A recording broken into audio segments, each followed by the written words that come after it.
in the annals of history. Few moments are as starkly defined by a single catastrophic event as the final days of World War II. August 1945. The world had been engulfed in a brutal, sprawling conflict for 6 long years. The war in Europe was over, but in the Pacific, the Empire of Japan fought on with grim determination. Across the globe, maps were drawn and redrawn, highlighting a nation isolated but unyielding, bracing for an invasion that promised unimaginable bloodshed on both sides. In the corridors of power, a decision of terrifying magnitude was about to be made, one that would alter the course of human history and introduce a new, dreadful chapter in the story of warfare. Far from the battlefields, a different kind of war was being waged in the secret laboratories of the United States. It was an endeavor shrouded in unprecedented consortium of the world's monumental scientific driven by the fear of race against time if Nazi Germany developed and to unlock the power of the atom. The culmination of their work was the Trinity test in the New Mexico desert, where on July 16, 1945, a man-made sun erupted over the sands. Unleashing a power never before seen on Earth, the successful test transformed the theoretical into the terrifyingly real, placing a weapon of unparalleled destructive force into the hands of world leaders who now faced a momentous choice. The first target was a bustling industrial city, a key military hub on the Japanese mainland, Hiroshima. In the early morning hours of August 6, 1945.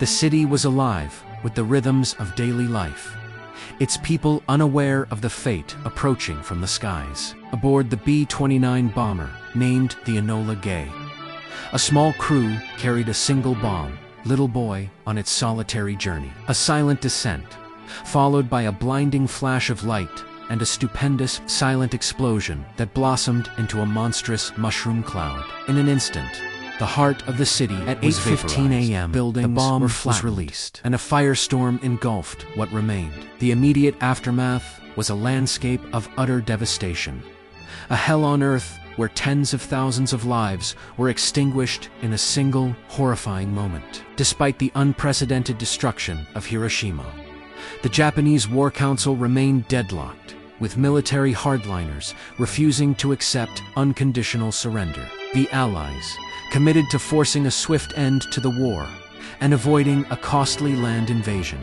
decided to proceed with a second strike. 3 days later, on August 9th, the target was Nagasaki, a city with a rugged, hilly terrain that would ultimately contain the bomb's blast more than Hiroshima's flat plains. As the B-29 boxcar circled overhead, a break in the clouds sealed the city's fate. Fat Man, a more powerful plutonium bomb, was dropped, detonating over the Urakami Valley. The resulting mushroom cloud billowed into the sky, and another city was laid to waste. The human impact was again catastrophic, with ruins stretching as far as the eye could see, and survivors navigating a nightmarish landscape of ruin and loss.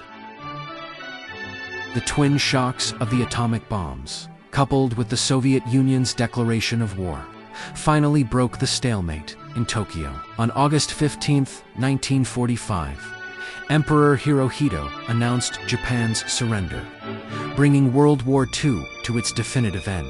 In the months and years that followed, the devastated cities began the slow, arduous process of rebuilding from the ashes. The legacy of the bombs, however, would endure far longer, etched into the memory of humanity. Today, peace memorials in Hiroshima and Nagasaki stand as solemn monuments to the victims and powerful symbols of a global plea for nuclear disarmament, ensuring that the world never forgets the long-term health of those fateful survivors' days.